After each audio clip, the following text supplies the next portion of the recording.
Hi, welcome to Tipsy Tooth Talk. I'm Dr. Carolyn Palmer Blume. And I'm Dr. Michelle Bishop, and I call it T cubed because I can't say it. And we, for the first time ever, are on take 2 or something. Yes. Yeah, it's kind of a zoo around here right now. Yeah, so usually we're one take wonders, and we've never had an issue, but I have like a bazillion people here at the house working, and we were literally like on the verge of making the drink, and the doorbell rang. And the dog's losing her. You know what? We've put her out in the garage, and we've got a bobcat dozer thing moving around the backyard, so if you hear beeping and clunky noises, listen, we just got to roll with it and get this done. Okay? That's where we're at this point. Let's just get it done. And to do so, it's It's Fiesta! Fiesta! Viva Fiesta! I mean, I just need someone to crack an egg on my head at this point, because, Sure brought one. I have some, Ah. but no. I don't have time to clean up that mess too. I've got too much going on. If you haven't been to Fiesta, you need to come. Look into coming to San Antonio during this time of year. It's a 10-day party. Each event is different. It benefits a different philanthropy. The kids even get off school on a Friday to go to the Battle Flowers Parade. Yeah. The noise is getting me. Disregard the drilling noise that's going into the side of my house. I mean, it's all good. It's fine. Don't worry about it. We're fine. We're safe. Don't worry about it. Okay. Yes, it's a public school. I mean, it's like a holiday. Yeah. So if you've never been here, put it on your planner, look it up, find one events would attract you, and come on down because it's a party. Yeah. Okay. What are we doing today aside from not trying to lose our sanity? We are talking about pacifiers today. Ooh. Actually, you would think that it would only be bad news. I have some good things to say about pacifiers. Okay. Mm-hmm. All right. And our drink today is called Feeling Flossy. And funny, my dental lab, Dandy, I don't know if you can see that, they logoed things pretty well, but so my dental lab had a webinar, and in addition, like a learning webinar, and in addition to that, at the very end, we got to do a cocktail class, and they sent us this whole cocktail kit, complete with glass, all the ingredients, shakers, stirs, like the whole 9 yards. So shout out to Dandy Labs, and the Liquor Lab is who actually put that together. So I'm going to be making one of their recipes that they sent to us. I have actually not tried it. Well, So, that's good. We like to do things. We like to do things on the fly. Mhm. So Feeling Flossy requires a raspberry tea bag. So this is what they sent me. It's called Raspberry Royal. I think it's pretty typical, like that Bigelow brand. Mm-hmm. And you steep your rum, and I'll tell you how much rum. So I had this steeping, and then we had all the interruptions, and I didn't want to like overdo it. But the tea bag was in the rum, and I let it steep for a few minutes there to kind of get that raspberry flavor. I would have called it Raspberry Royale, like in Pulp Fiction, Royale with cheese. Anyway. We're going to get picky today. Just Okay. thought it was fun. Okay, so into our little shaker. Oh, they even said, look what they sent. Oh, nice. So that, and look what I did. Hang on, is it still there? So we, I mean, this is kind of the funny of our thing, but we struggle like reading this sucker every time. Well, I like put water in here and then poured it in here to see what it would measure, so we'd know for future reference. So this is an ounce, and this is an ounce, and this is half an ounce. Nice. Okay. All right. So Great. here we go. So we have the raspberry tea bag that already steeped in. It's 1.5 ounces of rum per drink.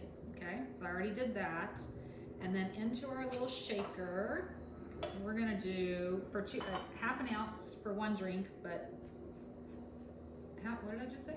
Half an ounce for one drink, but a full ounce for 2 drinks. So look, see, I haven't even opened this yet. Nice. So sorry, I should have let you do this. That's okay. I'm fine. I always make a mess. Okay, there's half an ounce. Oh my God, I can still hear my dog barking. Here's the problem. My husband's supposed to come home at some point. I hope he doesn't open the garage door and the dog goes fleeing out, because I mean, it's really all we need at this point. Dog loose in the neighborhood. All right, 3/4 of an ounce of lemon juice. Now, this was all crystals when they sent it to me, like dehydrated, and then I filled it with water and then just shook it up. Now, fun. if you live in Texas, you know what I would do. I would go to HEB and get the fresh squeezed lemon juice. I wouldn't bother with anything else. Right. But we're going to use the, what does it say? Crystallized lemon juice, 3/4 of an ounce. Now, because that's half, I'm going to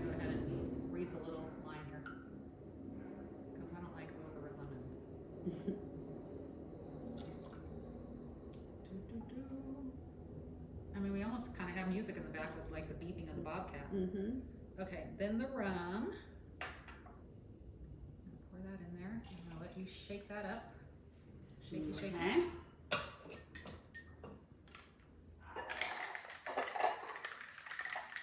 Teeth aren't tools.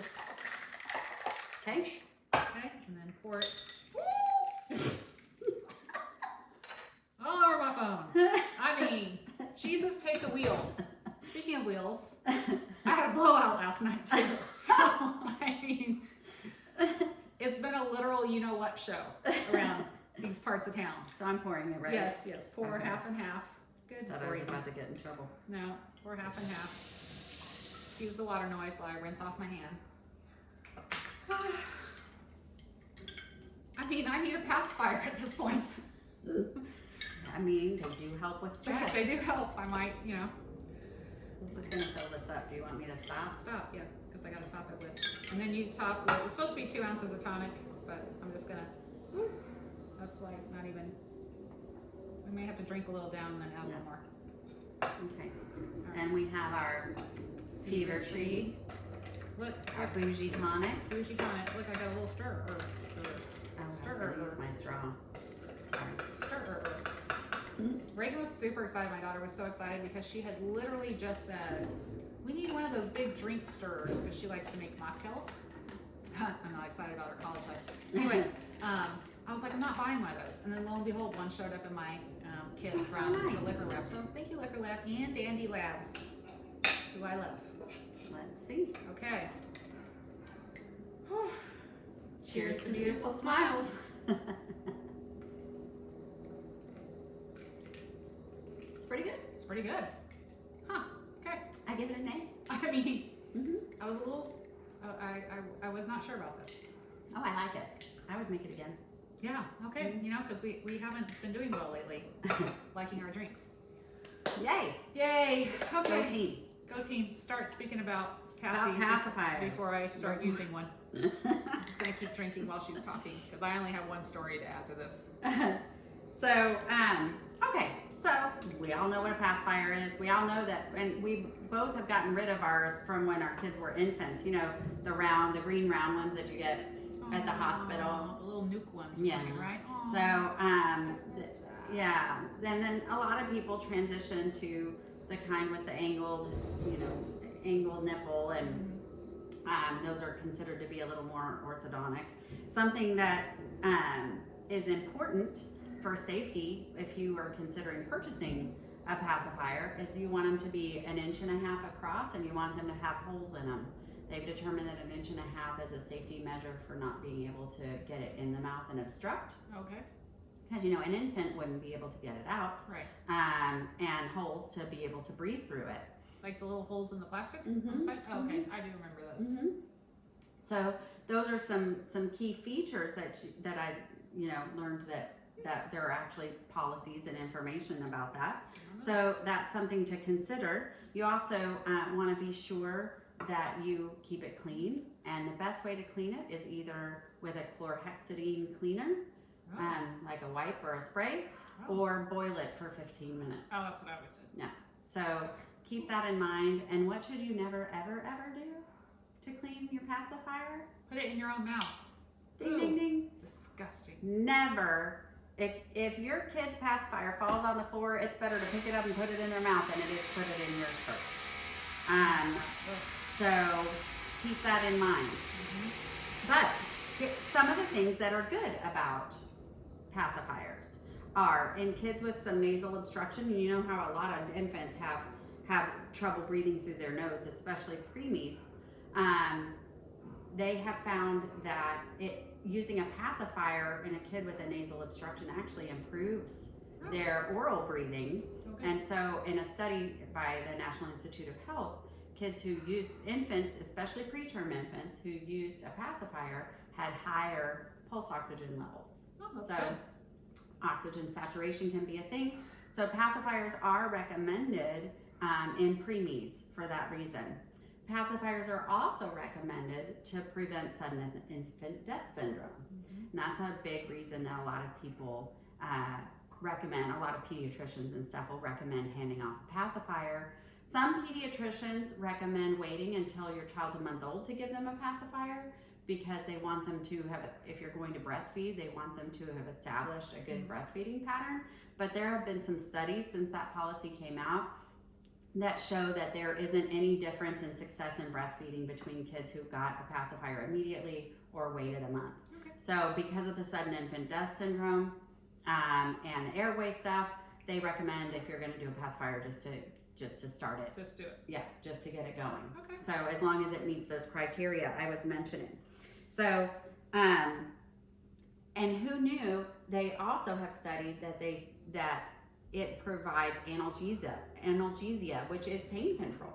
Yeah. So it's soothing, right? We all know it's soothing. We all know that kids like it when they, are upset, or when they're tired, or when they're stressed. That's when the pacifier goes in. But in addition, they had kids with pacifiers and without pacifiers for, like, when they do the heel sticks and stuff like that on infants. And they have assessed that they believe it provides some pain control. I believe that, because I used to have Reagan use her passy when she would get like her shots and stuff. And yeah, she wasn't the screaming kiddo. Yeah. Okay. So Hey, Mom. Yeah, that was great. Okay. So be sure that you, it also prevents the habit of thumb sucking to develop. Yeah. And you can't throw a thumb away, you can throw a pacifier away.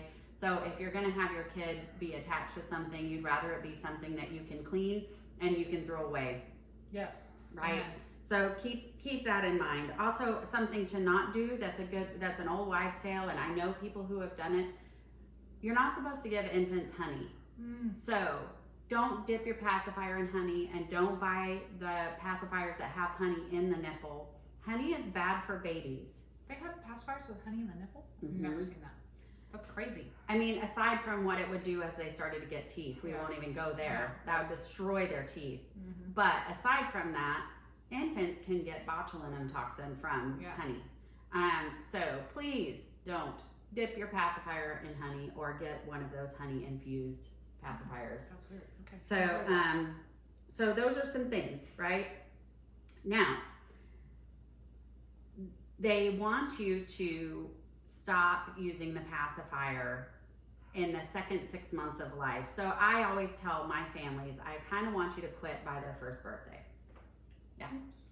Yeah, now you're going to find literature all over the place, but the AAPD, the American Academy of Pediatric Dentistry policy, states that between 6 and 12 months, if you're still using a pacifier, your risk of otitis media, which is ear infections, goes up dramatically. Oh.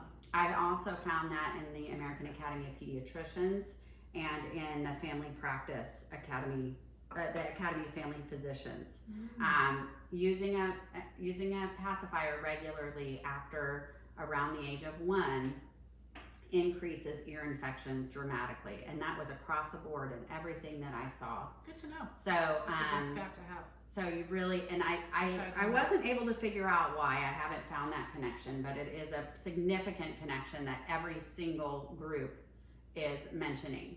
And that risk starts increasing after 6 months old. Wow, wish I'd known that. Yeah, so that's good information. Yeah. The dental effects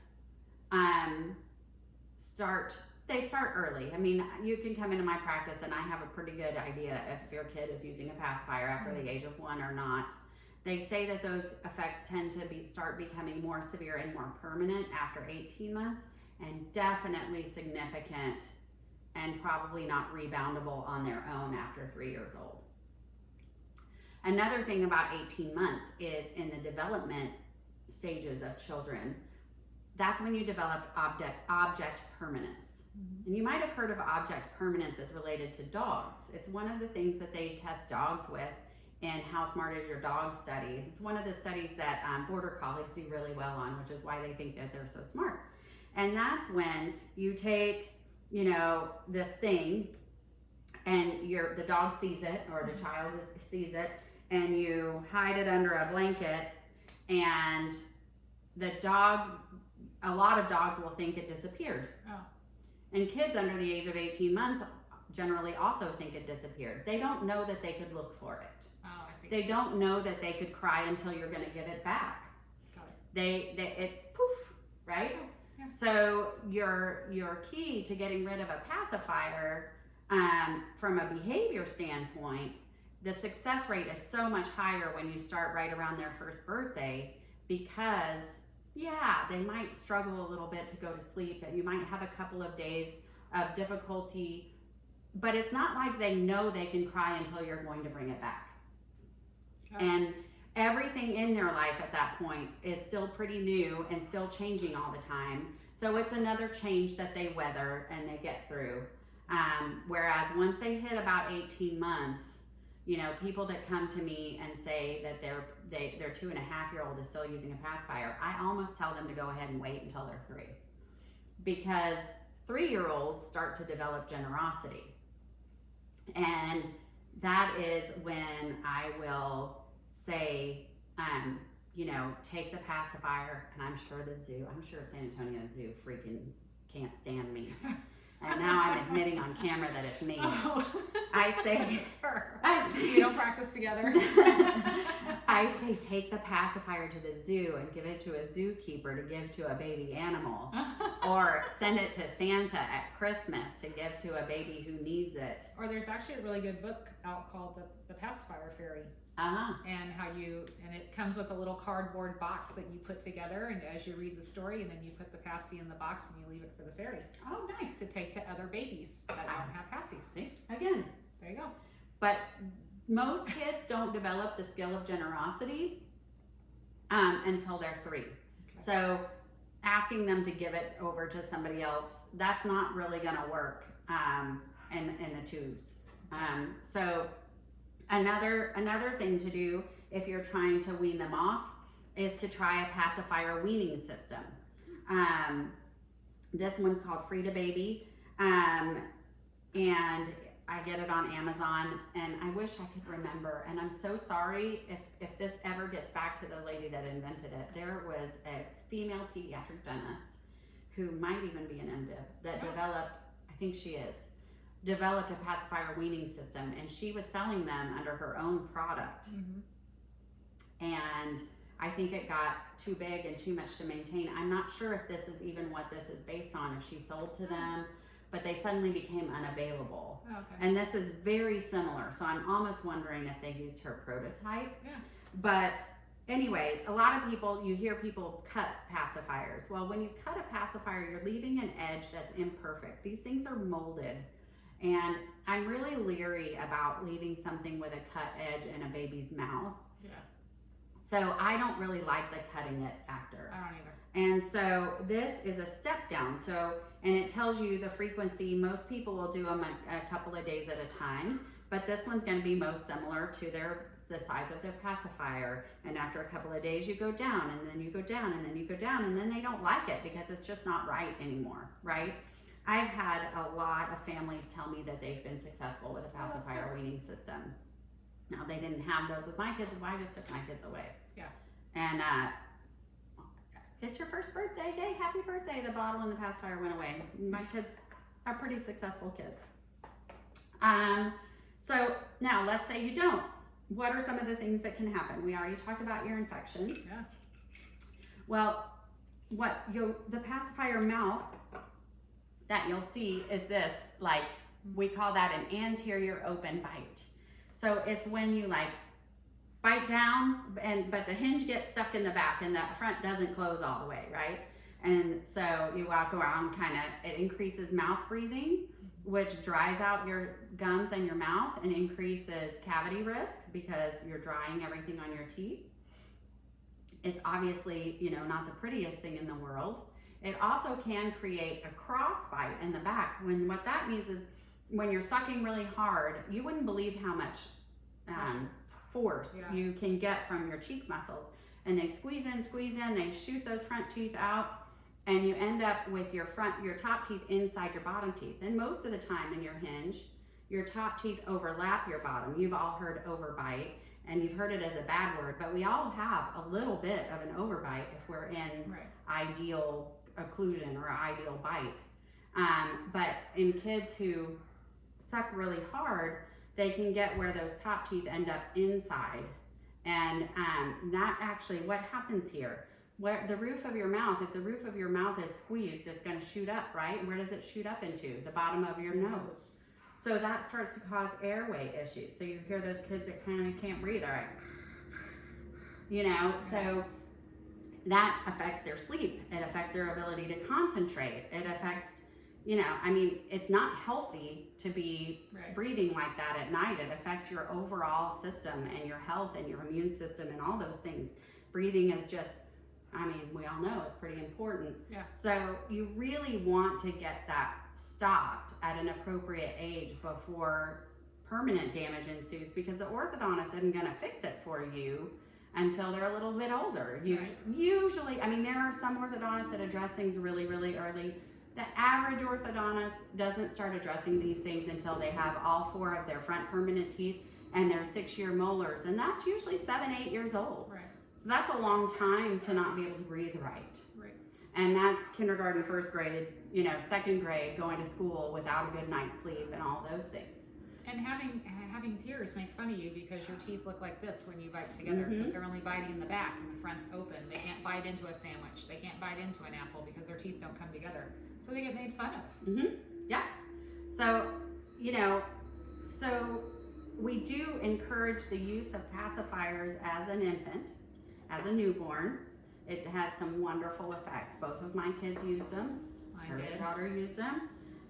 We are not anti-pacifier, but I really want you to think about trying around the 1st birthday to get it slowed down significantly, and 18 months would be ideal. It is something that's correctable. You don't need to feel like you're torturing your child, but just do your best. That's all you can ever do. You know your kid, I don't know your kid, but at least you have the information, and you can use that information to make good decisions at your house. And that's really all I have. Oh, you had a funny story. Okay, well, now I feel bad. She used a pacifier longer than she did. Yes, I did. Or her daughter did. I did. And I knew we should take it away, and her little daycare was pretty adamant that she could not go to daycare with a pacifier after the age of 1. So during the day, she did not use a pacifier. But at about 18 months, we were in the process of moving, and it was a big upheaval in our household. And so we would let her self-soothe to go to sleep at night. Now, here's a weird thing too. My kid never used the pacifier right. She would take it and turn it upside down. Of course she did. Of course she did. I mean, because if you knew my child, you'd be like, oh, that's about right. So it was down, and the pediatrician was like, I got nothing. I don't even know what to tell you about this because I've never seen a kid do this. But if you would put the pacifier in correctly, she would flip it over. From like age 6, 7 months, she could flip that puppy. I don't know. I got nothing. So anyway, the funny story is when we finally got moved here, and then we were in an apartment, and then we were trying to build a house, and there was just a lot going on, and I just didn't have the fight in me to fight. So when we got moved into this house, we had this huge party because we were also in an apartment where she wasn't allowed to run and jump around, because I'm always worried about the people below, because I'm the nice person that worries about you guys, not like people who have lived above me before. So we got here, we had this big jumping party. We jumped through the entire house. And then about a week after we got moved into the house, I read the pacifier fairy book and was like, all right, listen, you know, you're old enough now, we got to get rid of this pacifier. And she used to call it Passy, and super sad. And we made the little box, and we put the Passy in there, and we closed it up, and we gave it a kiss so it could go to somebody else. Well, you know, we didn't have just one. We had like 100, right? Because you just do at that point. And my husband made the mistake of opening the cabinet, and she saw more. So like the box went out the window, right? So then a week later, I was like, listen, we are just going to get this done. We're going to go cold turkey. This is how it's going to go down. So we put her in bed. I mean, she's verbal at this point, y'all. I waited too long. She's verbal. So she's screaming from her bed, and my husband and I are sitting on the couch right there, and I'm holding his hand and holding him back, because also, if you knew my husband, this was not going to last long. And I said, she's going to be fine. No baby has ever cried themselves to death. She's going to be okay. She's going to wear out, just like the dog has stopped barking. They're going to wear out, and they're going to let it go. She's probably gone. Somebody probably opened the garage door. She's in the Dominion at this point. Anyway. Oh, God. Sorry. So we're sitting there, and my husband says, I really need to go get her. And so here's my daughter screaming at the top of her lungs. I know I shouldn't have the passy. And I know life's not fair. But this is really not fair. And then I started laughing so hard because this is my daughter's big thing. When she wants something, I'm like, listen, life's not fair. We don't get everything we want. So she's 3 years old, and she's like, I know life's not fair, but this is really not fair. And I'm busting out laughing. My husband's now mad at me. Yeah, I knew it. I knew that was coming. He's really mad at me because I'm laughing at our screaming child who's in agony because she doesn't have her passy. So this took, honest to God, one night. We let her just wail it out one night. The next night she went to bed. She was so dang tired from screaming the night before. We all were. We never went back. But so you can do it. You can do hard things. You just got to sit on your husband. Make sure he doesn't get in. And clear out the cabinet if you put the passy in the box. Like throw them away. Throw them away because now they have the, what is it, object permanence. Object permanence. So when he opened the cabinet, she saw him, she was like, wait, we gave the pink one to the pacifier, but I still got my purple one. Damn it. So anyway, well, there you go. Thanks for putting up with us through the construction, through the Of dog. Of course, it's quiet It's now. quiet now. They're taking, I'm sure they're taking a lunch break. Oh, there's a dog. She's barking again. It's all solid.